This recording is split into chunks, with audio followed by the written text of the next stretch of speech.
New polls show public support for the wall growing during this government shutdown. How will those new numbers affect Democrat strategy? Then, a future also-ran announces his bid for the 2020 Democrat presidential nomination. Julian Castro. The leftist media celebrates the child abuse of a new drag kid. And finally, do conservatives talk too much about the Constitution? I'm Michael Knowles, and this is The Michael Knowles Show.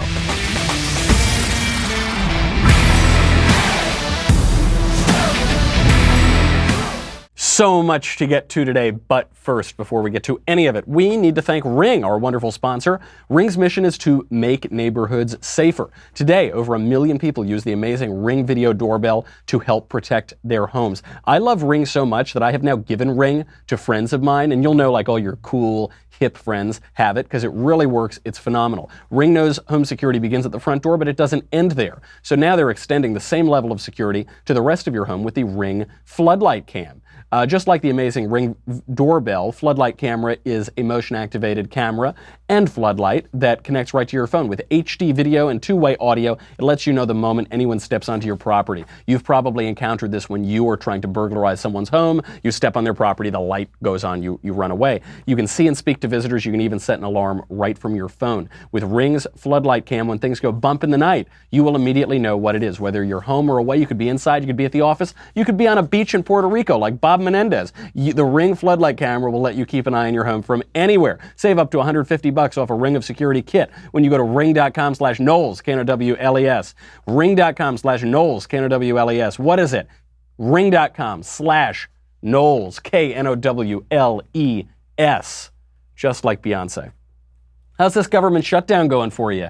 Is it okay? Are you surviving? Are you all making it through this awful, terrible... Yes, you are. Statistically, you are making it through the government shutdown. And great new news for conservatives and people who want to build the wall coming out of this shutdown. You probably missed it because all of the headlines right now are talking about how increasingly people blame President Trump for the shutdown. They blame President Trump for the shutdown over Democrats. This should come as no surprise. President Trump took credit for the shutdown.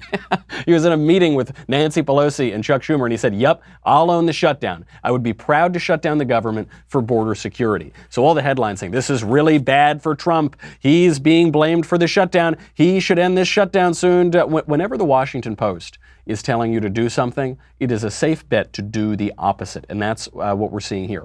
Because the hidden number, other than who they're blaming for the shutdown, blah, blah, blah, is Washington Post is showing this. During the government shutdown, support for building the wall is increasing. Right now, support for building the wall is up. 42% is the number of Americans who support it. That's up from 34% last January. Now, 54% still oppose building the wall, but that's down from 63% last January. So it doesn't matter where the people are, it matters where the momentum is headed. If the momentum is headed in the direction of border security and building the wall, that's a bad sign for Democrats. And actually, the numbers are even better when you look at registered voters. So among registered voters, support for the wall is 46%. That's 4 percentage points higher than among the population broadly. Now, also, nearly half of those polled, of wall opponents, believe that Democrats should compromise to end the shutdown. So all of this taken together, the bad news for Trump is they blame him for the shutdown. But the bad news for Democrats is their position is weakening. So according to WAPO, ABC, CNN, Americans blame Trump for the shutdown, but people don't care about the shutdown. There was this poll that was taken a couple weeks ago, a week and a half ago, by Rasmussen, which showed that 6% of Americans said that they had been seriously affected by the government shutdown. 21% of Americans didn't know that the government was shut down. That's 2 weeks into the shutdown, already one of the longest in history. Now it is the longest in history. People don't really seem to care about it. The problem for Democrats is not even the PR. It's not the PR of the shutdown so much. Speaking of PR, Democrats right now are sunning themselves down in Puerto Rico. If you've just eaten or you have a weak stomach, do not close your eyes right now when we put up this photo. Senator Bob Menendez was photographed on a beach in Puerto Rico, shirtless, gawking at some woman's bikini right in front of her. He just looks like he's lost in this cloud of, oh, this woman. And Bob Menendez, this is a bad look for him because federal investigators are fairly confident that he paid underage prostitutes in the Dominican Republic. So now he's in Puerto Rico. He's sort of right next door. Really bad look. But that's where they are. They're down there sunning themselves in Puerto Rico. Yuck. I'm very glad I didn't have breakfast before today's show. The reason, it's not a PR problem because they're not going to be blamed for the shutdown. Even if it shows the government's shut down, they should be in Washington trying to make a compromise, and they're there sunning themselves on the beach. That's not the issue. The issue for them is more tactical when it comes to the policy, because while they're sipping their Mai Tais and Bob Menendez is gawking at young bikini-clad women, the numbers are moving in the direction of building the wall. We know already the vast majority of Americans support ending illegal immigration. They support border security. Actually, it's even bigger than that. The majority of Americans support reducing legal immigration from its current rate of 1.2 million people per year down to about 500,000 people per year. That's more than a 50% reduction even in legal immigration. So this immigration issue has always been a huge winner for Republicans and for President Trump. That's why President Trump staked his presidential campaign on building the wall and on border security. Now, even when they pulled Democrats a year ago, they pulled them on whether giving amnesty to dreamers, the DACA people, illegal aliens who came to the United States below the age of 18. If that should be a priority for a Democrat Congress, even the majority of Democrats said, no, that shouldn't be the priority. People care about other issues. And so the illegal immigration has always been a big winner. Reducing legal immigration now seems to be a real winner. But until recently, building the wall was a loser issue for Republicans. What does this mean? It means that, the American people contain multitudes and maybe they're confused about public policy. But while Democrats have been sunning themselves in Puerto Rico, those numbers have moved, and they're not moving in a good direction for Democrats. So right now, the American people, I think, are also realizing how much government they won't miss. Democrats were hoping, they were praying that if the shutdown dragged on now to the longest in history, people would say, gosh, we need our IRS. Oh, I miss my IRS. Oh, please bring me back my IRS. They would miss all of this government. The country's going just fine without all of the non-essential government workers. Now, it can't go on forever, but it can go on for a pretty long time. As Ronald Reagan said, you'll be surprised at how much government you'll never miss. So I hope the Democrats stay in Puerto Rico. I hope Bob Menendez has the time of his life. That poor girl, she's in my thoughts and prayers. The smart Democrats know that it benefits them to end this shutdown. And you can see Mika Brzezinski trying to turn up the pressure on MSNBC. I would take it a step further and worry that we look weak and that this is the moment that anybody with ill will has to act or to get further than they have been able to get in the past as it pertains to us on the international stage. So Mika now, she's not using the talking points that appeal to Democrats. She's not using, the poor illegal aliens, the federal workers. She doesn't use those talking points. The talking points she's using here are, we look weak. Our enemies are going to attack us. We're going to be physically harmed. She's using talking points that appeal to Republicans and that appeal to President Trump and that appeal to President Trump's base. That she has to do this because they're trying to turn up the pressure on President Trump, make it feel as though his own people are cracking, his own Republican caucuses are cracking on this issue. It doesn't seem that they are. A couple little sounds in the Senate. Lindsey Graham wants President Trump both to invoke a national emergency to build the wall and to end the shutdown. There are some little fissures, but not a lot, and it's because as it pertains to public policy, Republicans are winning this. As it pertains to image, President Trump is taking the hits, sure, but he's made a whole career out of taking the hits. There's no such thing as bad press to President Trump, and so he's taking a personal popularity hit. That will recover. People's memories in this news cycle, in this 24/7 2019 news cycle, are so short, it doesn't matter. The old conventional wisdom was you would have to pay for a government shutdown at the ballot box. The old conventional wisdom was, regardless of who started it, Republicans get blamed for government shutdowns, and they lose elections because of it. We found out that wasn't true in 2014. In 2013, Republicans shut down the government. Ted Cruz shut down the government. In 2014, Republicans took the Senate. It doesn't really matter anymore. Politics has changed since the 90s or the 80s or whatever. It doesn't really matter. So I think it's really shrewd of the White House. Let Trump take the personal popularity hit. Let the policy gain in popularity, and we'll end up in a place where already you're seeing certain Democrats saying, well, maybe we could have some border security. Well, Chuck Schumer used to support the wall. He voted for the wall. It's only getting better, and time is still on our side. You can't wait forever on this government shutdown, but the Republicans still do have time on our side, so they should hold firm, and if it means invoking a national emergency finally to break it, fine. But I see much more pressure right now on Democrats than I do on Republicans.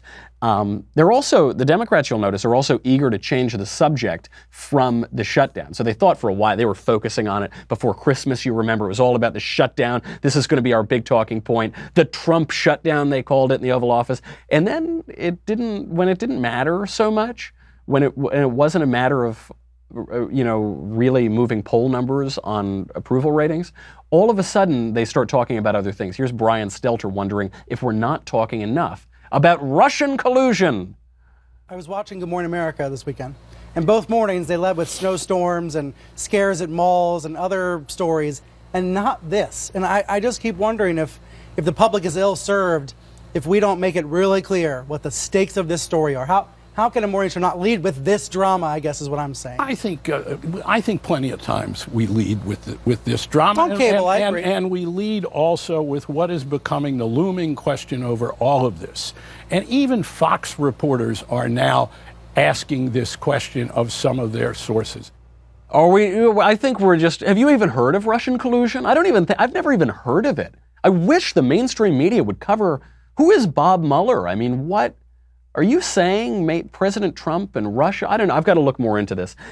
We will talk about this much more because obviously a ridiculous pivot, but a necessary one for Democrats. But first, let's talk a little bit about SelectQuote. Oh yeah, baby, a new sponsor and a terrific sponsor. If you're like me, then you need to protect the ones you love with life insurance, especially if you live a wild life, as I do. Life insurance can pay off a mortgage. It can help send kids to college. It's peace of mind. If you think you can't afford it, chances are SelectQuote can help you get it for less than $1 a day. And it's really important. You don't want to, without going too much into it, myself, other family members have been left in the lurch because people didn't have life insurance policies. It's really the responsible thing to do, and adults should just have it. That's why, the older you get, the more it costs. That's why you should lock in for a rate for up to 10 or 20 years. Now, when you're younger, it makes a whole lot of sense. SelectQuote Comparison shops up to 10 highly rated companies, including Prudential, Banner Life, and Mutual of Omaha, and others, helps you find the best rates. SelectQuote could find a 35-year-old man a $500,000 policy for less than $19 a month, or a 37-year-old female a $750,000 policy for under $22 a month. It is a no-brainer. Less than $1 a day, far less than a cup of coffee. This is really important. I actually hadn't bought life insurance for a long time. I'm really glad I did. It just gives you peace of mind, and you don't want to leave your family and loved ones in the lurch. I'm very, very pleased that I have life insurance, and you should too. Let's SelectQuote save you time and money. Get your free quote at selectquote.com/Knowles, Knowles. SelectQuote.com/Knowles, Knowles, for your free quote. Don't put off protecting your family another day. SelectQuote.com/Knowles. Get full details on the example policy at selectquote.com/commercials. Your premium could vary depending on your health, issuing, company, and other factors. Not available in all states. Just had to let you know that. So Brian Stelter thinks we're not talking about Russian collusion enough. According to Newsbusters, the Media Research Center did a study. Between June 1st and September 30th, Russia received more airtime than any other topic on mainstream news. And guess how much of it was slanted negatively toward President Trump? I'll give you a second to think of it. 97%. It's not quite 100. Maybe I would have guessed 100%. 97% is the number. Of course, they talk about Russia all the time. But they're desperate now to move off of this issue of border security because they're going to lose that issue. And the Washington Post, CNN can run as many scare headlines as they want about how President Trump is taking the blame, about how the border wall doesn't yet have 50% approval. It will have 50% approval if we keep focusing on it, if politicians keep focusing on it, and if the media keep focusing on it. So great, keep it coming, guys. Give us more shutdown. Give us more headlines about the border wall and border security. The trouble with if they pivot to Russia is there's not a lot of there, and even ABC News is admitting this. What I am getting is that this is all building up to the Mueller report and raising expectations of a bombshell report. And there have been expectations that have been building, of course, for over a year on this. But people who are closest to what Mueller has been doing, who have interacted with the special counsel, caution me that this report is almost certain to be anticlimactic. That if you look at what the FBI was investigating in that New York Times report, you look at what they were investigating, Mueller did not go anywhere with that investigation. He has been writing his report in real time through these indictments, and we have seen nothing from Mueller on the central question of was there any coordination, collusion with the Russians in the effort to meddle in the elections? Or was there even any knowledge on the part of the president or anybody in his campaign with what the Russians were doing? They haven't laid that out yet in the indictment. Oh, George Stephanopoulos, the former spokesman and communications director for Bill Clinton. He's saying, well, no, not yet, but maybe they could. But Jonathan Karl is a very serious journalist. And by the way, that wasn't a clip from the Daily Wire. That wasn't a clip from CRTV or the Blaze TV. That wasn't a clip from Fox News. It wasn't a clip from any right-wing source. That was ABC with the former Clinton communications director sitting there in the anchor chair. And they're saying that sources familiar with the Mueller investigation are pointing out there isn't much there with regard to Russian collusion. So you've got now these big issues, the two issues dominating the news, the Mueller investigation and the government's shutdown / border wall. And everything you see in the headlines says this is really damaging to Republicans and conservatives and Donald Trump. When you dig in just slightly below the surface, it doesn't really seem to be. The poll numbers seem to be in our favor, and everything we're hearing about the Russia investigation seems to be in our favor as well. Bad news for Democrats, especially as they look toward 2020. And I know you're going to remember where you were on Saturday afternoon. I know you probably came home, you wrote it in your diary. I remember exactly where I was when the future also ran Julian Castro admitted that he was going to, or announced rather, that he was going to run for president. And I remember where I was when a guy with the name of Castro decided that he was going to win the state of Florida and win the presidential election. Here is his very, very sad presidential announcement. We have always been at our best when we're united by something bigger. And in this journey, in the days to come, together we will show that hope can be bigger than fear, that light can be bigger than darkness, and that truth can be bigger than lies. And as long as we work for it, tomorrow will always be better than today. So let's go work. Vámonos!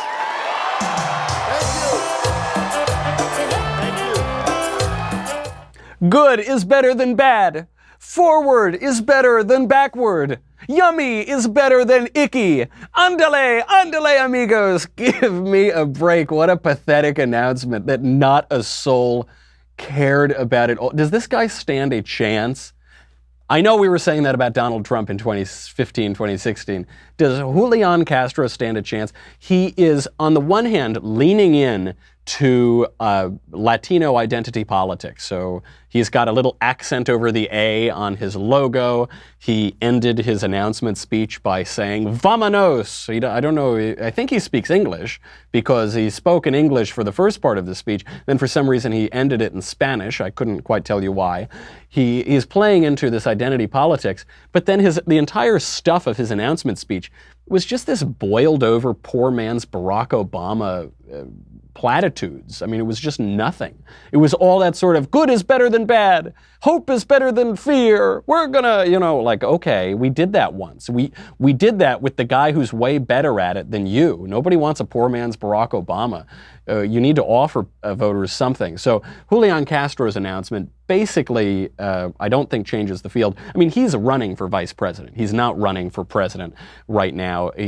I don't even know if he's showing up in the polling. In part, that's because he doesn't have a lot of name recognition, and also because he's just not that impressive. He was the Secretary of Housing and Urban Development for a minute, and he was a mayor. Like, okay, all right, is the county executive going to run for president now too? Is the dog catcher going to? It's really sad. What it shows us, though, the reason his announcement actually matters is it shows us that everybody and his grandmother is going to be running for the Democrat nomination for president in 2020. And actually, we had another person that nobody expected and nobody expects to become president announce over the past week, Democratic Rep. Tulsi Gabbard on CNN's Van Jones show. Are you gonna run for president of the United States and do something about it? Do you think she should? Do you think she should? Are you gonna run?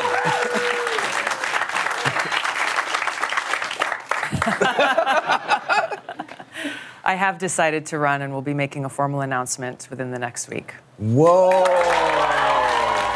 What?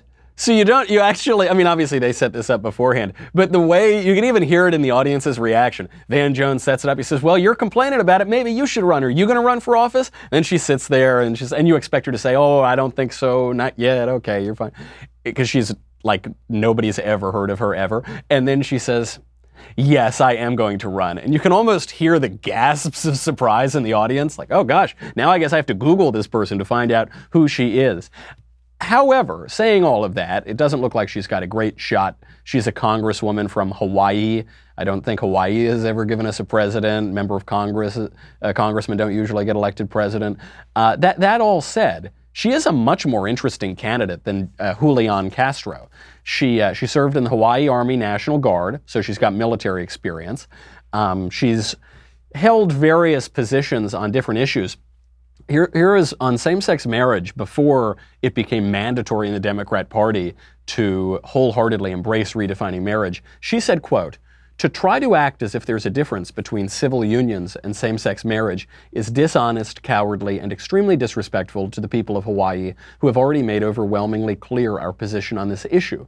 As Democrats, we should be representing the views of the people, not a small number of homosexual extremists. So that was her view not that long ago. Then, all of a sudden, 2012 rolls around, Obama endorses gay marriage, Joe Biden endorses redefining marriage, and all of a sudden she turns around and says she endorses it too. This is going to come back to bite her. So she checks off a lot of the intersectionality boxes that will help her in this inevitable race politics primary. She's the first Hindu ever in Congress. She's got religious diversity going for her, but they're already slinging dirt on her that she's homophobic. This is already coming, and it's not coming from Republicans. It's coming from either Liz Warren or Beto O'Rourke or Kamala Harris or Cory Booker or blah, blah, blah, any of the other 1,000 Democrats who are already in the race. This is going to be really ugly. You see this all around. You see this actually in Oscars politics. As the award season is coming to Hollywood, all of a sudden movies that everybody liked and thought were really nice, Green Book, Bohemian Rhapsody, there was no controversy. All of a sudden, now that they're winning Golden Globes, you're seeing smear campaigns against them, how they're awful, they're racist, they're this, they're that, they're sexist. And you're going to see the exact same thing in any competitive campaign season. And 2020 is certainly no exception to that. They're going to get her for being homophobic. I don't know what they're going to get Julian Castro on yet. Probably they won't need to get him on anything because no one knows his name. But now Liz Warren is already stepping in it too. She was up in New Hampshire and she was asked a question by a wonderful troll of a reporter asking her if she supports renaming Columbus Day Indigenous Peoples Day. She should have pretended not to hear the question and moved on. This is not a winning issue for Chief Hiawatha. And yet what does she say? She says, my feeling is, why would we not want to honor Indigenous people? These are the people who in Massachusetts reached out and helped the first settlers, helped them survive those first harsh and rugged years. I'm in favor of honoring. I think that's a good thing to do. to honor my people, that, she didn't say that part. Really bad issue for her. She is sort of a joke. She's being mocked by the reporters in front of her. This happened when she announced that she was running. She was mocked by a reporter who said, what do you tell to voters who like you and your policies but think that you're unelectable because you're a fraud? She's being mocked roundly. I don't see this getting better. She's had years to come up with an answer to these questions. She hasn't. So she goes in weak. Castro goes in very weak. Gabbard is going in weak. Who are the others? Joe Biden. Joe Biden's brother says that he's definitely going to be running. Everybody is running this time. But again, he's a plagiarist who's run for president multiple times now and lost. He's kind of out of it. He's going to be very old if he's going to be reelected for the first time. Who else? Bernie Sanders is 1,000 years old. They're already accusing him of running basically a bizarre sex ring on his campaign. You're seeing a lot of dirt being slung at him from the Me Too movement. Who else? Beto is pretty green. They haven't figured out how to attack him yet, but I'm sure they will. What this all goes to show, it gets back to our first point we made in the show today. All of the headlines, all of the generic headlines, seem to show that things are going very poorly for the Republicans and specifically for Donald Trump. With regard to the 2020 race, a generic Democrat almost certainly would defeat President Trump in a 2020 election. I'm fairly confident of that. If we got generic Democrat, capital G, capital D, to run for office on a ticket with generic Democrat number 2, they probably would beat Donald Trump in 2020. The problem is there's no such thing as a generic Democrat. There's just no such thing. So can President Trump beat Julian Castro? Yeah. Yes, he can. Can he beat Tulsi Gabbard? Also, certainly yes. Can he beat Joe Biden? A little tougher, but yeah, probably. Can he beat Beto O'Rourke? We'll have to see. We don't know a ton about him. He's a good campaigner, but I think probably. I don't really see Beto connecting in Pennsylvania. I don't really see Beto connecting in Florida or even Michigan. I don't know. So the generic news for Democrats is great, but you've got to get down at the particulars. We're going to get into the particulars in a little bit, even with regard to American history and the Constitution on this day in history. We've also got to cover the new drag kid that Democrats are pimping out and needles at Starbucks. But first, I've got to say goodbye to Facebook and YouTube. I'm sorry. If you're on dailywire.com, thank you. You help keep the lights on. You keep Covfefe in our cups. If you're not, it's $10 a month, $100 for an annual membership. You get me, you get the Andrew Klavan Show, you get the Ben Shapiro Show, you get the Matt Walsh Show, you get to ask questions in the mailbag, you get to ask questions backstage, you get to watch Another Kingdom, you get everything. Most importantly, you get the Leftist Tears Tumbler. This is so important because the next time that Liz Warren is having a beer on camera with her husband, and the next time that the entire internet roundly mocks her, the next time she cracks open that beer, she's going to be drinking the beer, but she's going to be expelling leftist tears, and you're going to need this Leftist Tears Tumbler. It's the only FDA-approved vessel for salty and delicious leftist tears. Go to dailywire.com. We'll be right back with a lot more.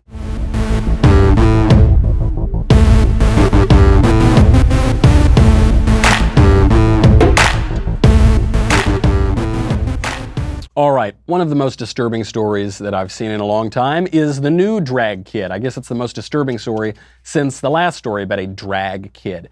This is parents putting their little children, 7, 8, 10 years old children, dressing the little boys up as girls, having them parade around for lecherous men and do little dances.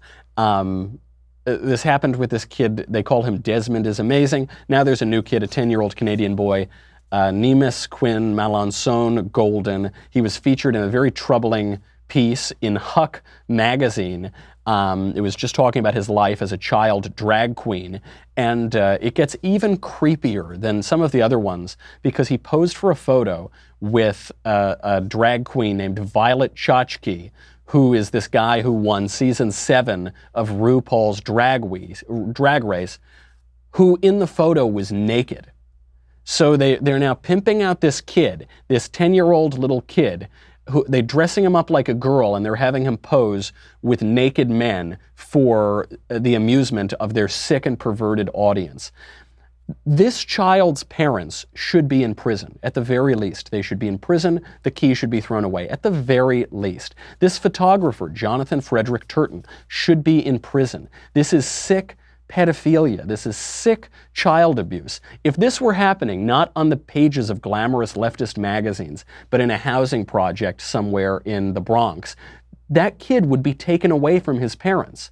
Kids have been taken away from their parents by the state for good reason, for a hell of a lot less than putting him out in sexualized women's clothing and having him pose with naked men for magazine photos. This is sick, sick pedophilia. And now there is a backlash. There's a backlash. I see it on Twitter. You see it from the commentariat all over magazines and blogs. They're saying there's nothing inherently sexual about drag queens. First of all, yes, there is. Yes, there is. I'm from New York. I grew up in New York. I've hung around the Village plenty. I've seen, I've gone by drag bars. It is inherently sexual because the idea of a drag queen is a caricature, a sexualized, cartoonish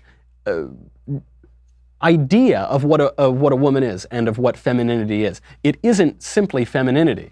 You don't see child drag queens wearing pantsuits like Hillary Clinton. They're wearing feathered boas and they're wearing sequined dresses, and it is a sexualized act. The other drag kid whose parents are abusing him, was recently found dancing at a gay bar with men throwing dollar bills at him. But you're going to tell me that that's not sexualized? Of course it is. And you know what is certainly sexualized? Putting that little kid in women's clothing and having him pose next to a grown, naked man who himself is pretending to be a woman. That is child abuse. And I know that we as conservatives, we often talk about the overreaches of the government and the overreaches of the government telling us how to raise our kids, how to come into our kids' lives and our families' lives. This is an example of where the government could come in and do a lot of good. That those kids should be removed from their highly, horribly abusive parents. Their abusive parents should be prosecuted, should be convicted, should at least go to prison for a very long time. And these kids will have better lives. The one, Desmond is amazing. His abusive parents said that when he was 2 or 3 years old, he began to explore different identities. He's 2 or 3 years old. He was exploring the rug when he was crawling around saying goo goo gaga. He wasn't exploring anything. These sick pedophile freaks are imposing this on their children and ruining their lives. Look, children who put their kids into show business generally are ruining their lives because it's a really awful industry. You wouldn't put your kids in the coal mines when they're 7 years old, and you probably shouldn't put them in front of a camera either. But even that is one thing. Even that can lead to a career. It usually is a destructive life, but that's one thing. But to put your kid in this sexualized sphere for the edification and the amusement and the pleasure of sick pedophile men is rank abuse.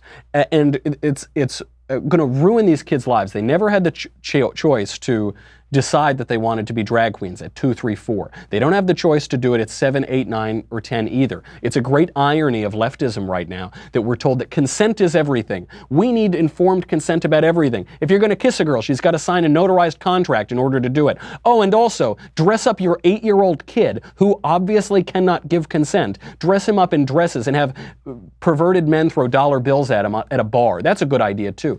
It's this paradox. There are these contradictions within leftism because leftism does not have any coherent philosophy. It is an ideology that is primarily attacking tradition. It is attacking our tradition, our civilization, and the West broadly. We'll get to that a little bit later on this day in history. But we should never fail to point out when the left contradicts itself because it doesn't care about logical coherence. It doesn't care about logical coherence, and it doesn't care about these little kids' lives.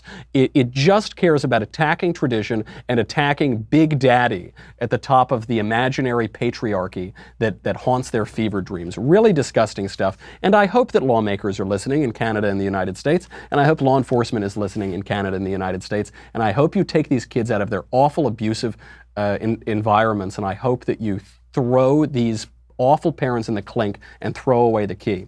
Another terrible idea that's going on right now in society is Starbucks. Starbucks now installing needle disposal boxes in some of its bathrooms. This is after a 3,700 signature petition from coworker.org. You'll remember a little while ago when Starbucks said that everyone is welcome in the store. You don't need to buy a product. You don't need to be a customer. If we don't let vagabonds in to live here and do drugs, we're racist somehow.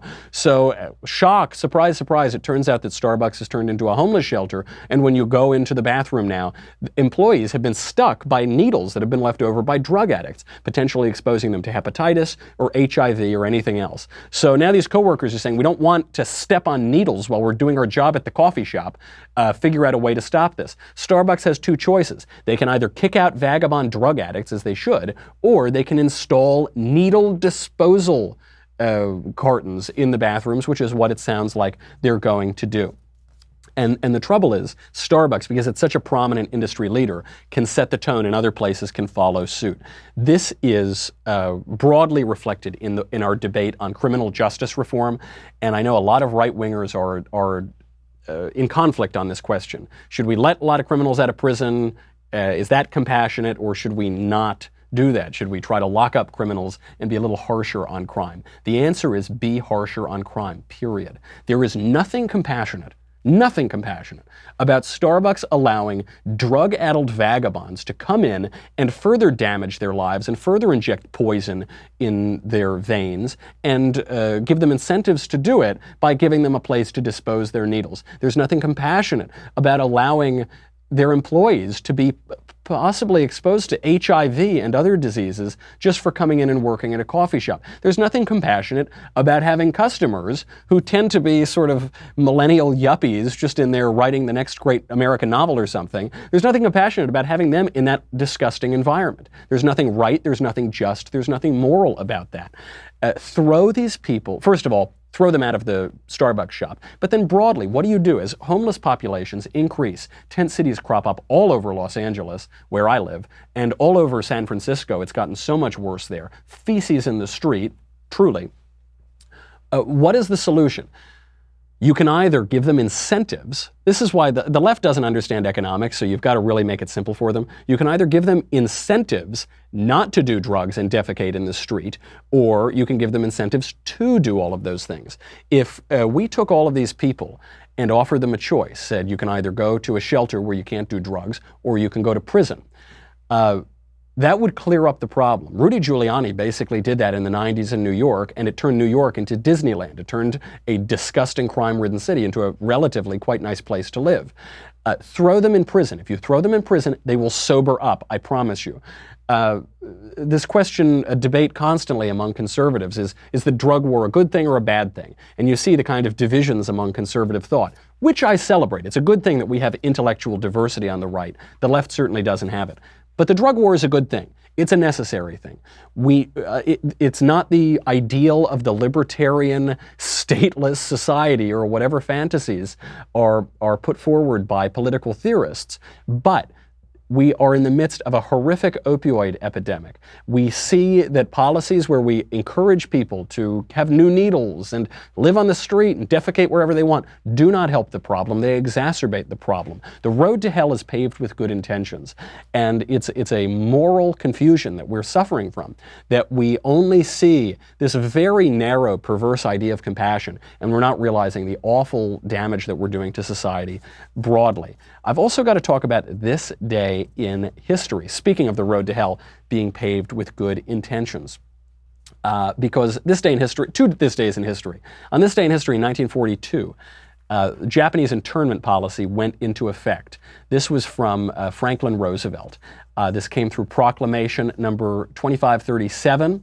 And it's sort of misunderstood. The way that Japanese internment first worked is that all foreign aliens, illegal aliens, or resident aliens from the Axis nations, Germany, Italy, and Japan, had to register with the U.S. Department of Justice. Following this, there was the Alien Registration Act of 1940. Then finally, in 42, there was the Executive Order 9066, which authorized the physical removal of all Japanese Americans. Even if you had as little as 1/16 Japanese ancestry, you could be physically, forcibly moved into an internment camp. The reason I bring this up is because it's not brought up very much in American politics. And the reason it's not brought up very much is it doesn't look very good for progressives and Democrats. So every crime committed by anyone who could vaguely be called conservative is constantly rehashed, dating all the way back to the Crusades. We constantly hear about that. You don't hear terribly much about Japanese internment. And the reason is this.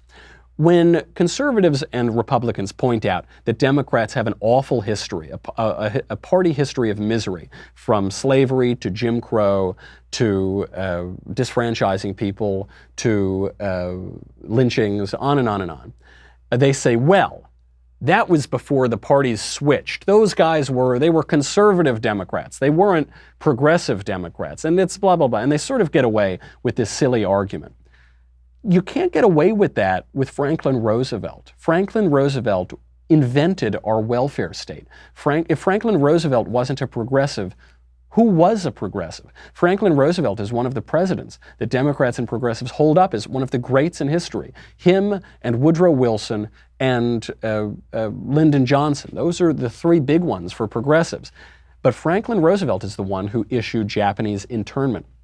This is historically a big problem for Democrats. They can't get around it. We should point it out because the logical conclusion of leftist, big government, socialist governments taking over the industries, the logical conclusion of that is that they can control you, they can move you, they can take your property, they can take your livelihood, they can take where you live and move it to someplace else.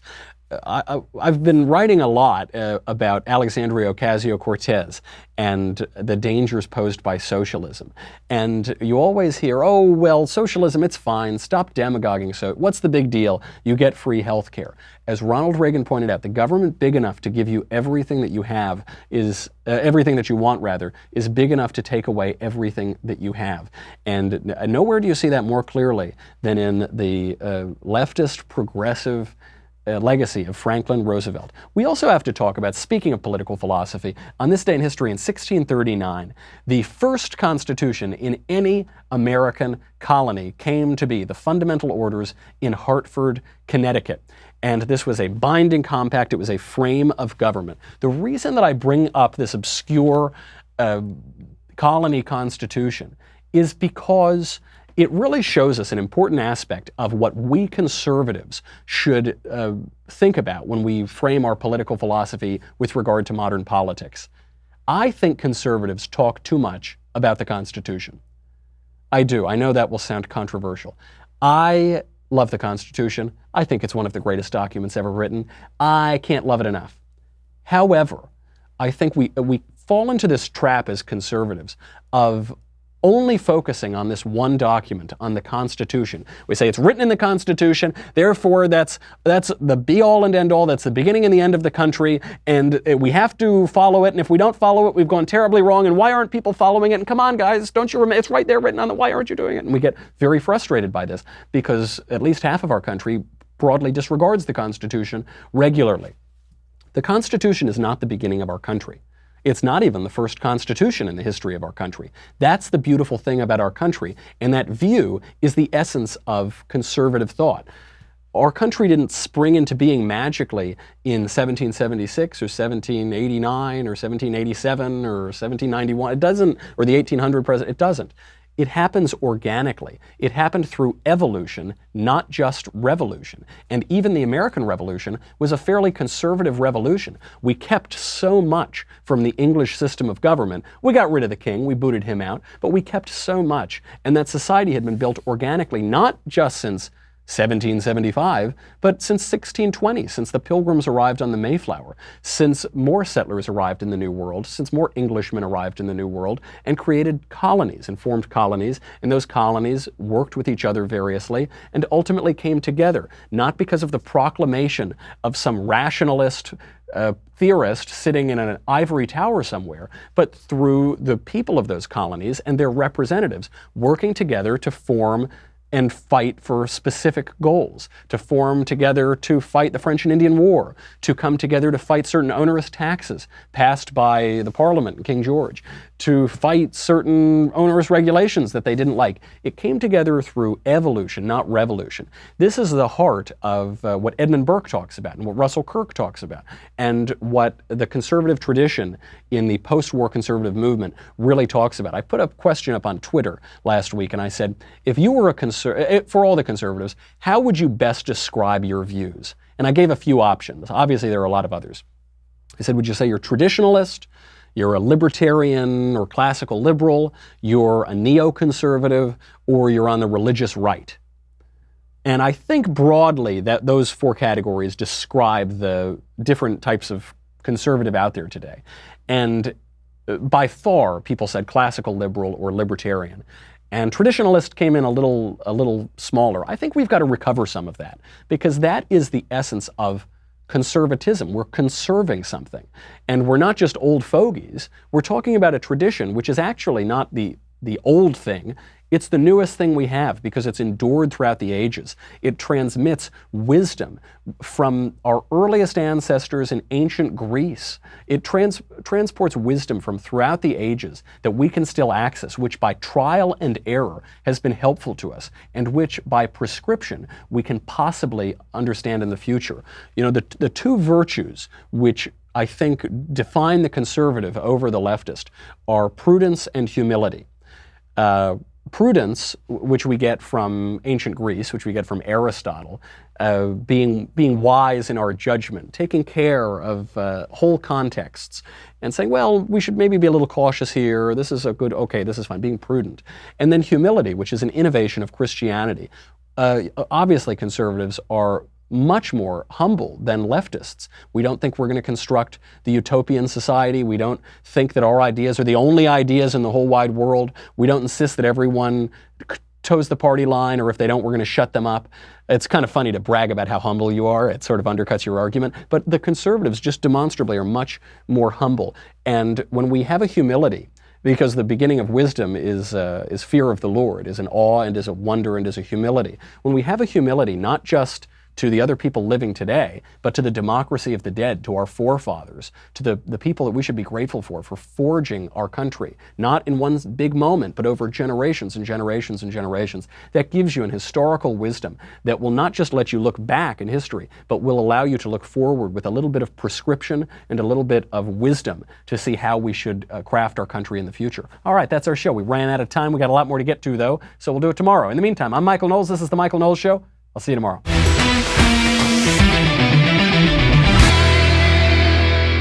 The Michael Knowles Show is produced by Robert Sterling. Executive producer, Jeremy Boring. Senior producer, Jonathan Hay. Our supervising producer is Mathis Glover. And our technical producer is Austin Stevens. Edited by Danny D'Amico. Audio is mixed by Dylan Case. Production assistant, Nick Sheehan. Hair and makeup is by Jesua Olvera. The Michael Knowles Show is a Daily Wire production. Copyright Daily Wire 2019.